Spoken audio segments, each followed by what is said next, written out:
Que la France débute le 10e jour de compétition au JO, eh bien notre pays est 3e au classement des médailles. 44 au total, record de Pékin en 2008 pulvérisé. Hier, parmi les temps forts, la médaille de bronze sur le relais 4 x 100 mètres 4 nages. Aujourd'hui, on suivra avec attention cette opposition au football masculin, France-Égypte à 21h.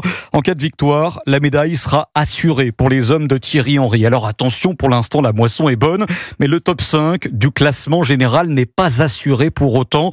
Martin Lange, le plus dur reste à faire. Oui, avec 3 nouvelles médailles hier, 3 médailles de bronze pour le jeune pongiste Félix Lebrun, les fleurettistes et le relais 4 x 100 mètres 4 nages, emmené par le décathlonien des bassins Léon Marchand. Marchand qui remporte sa 5e médaille des Jeux, un exploit plus vu depuis un siècle pour un athlète tricolore. Mais derrière le prodige de la natation, c'est toute l'équipe de France qui performe.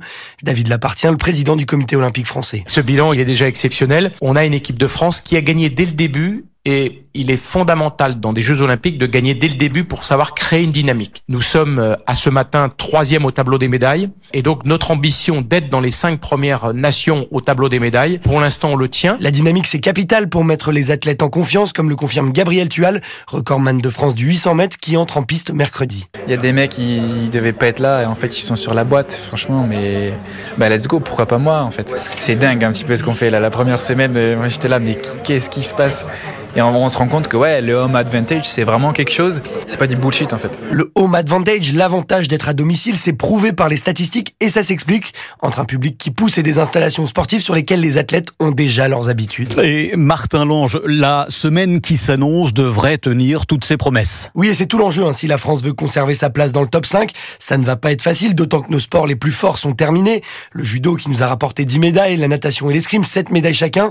Mais Claude Onesta, monsieur haute performance à l'Agence nationale du sport, reste confiant. J'entends dire depuis quelques jours, oui, mais la 2e semaine, ça va être beaucoup plus compliqué. Je dis juste qu'on avait 85 potentialités de médailles au départ.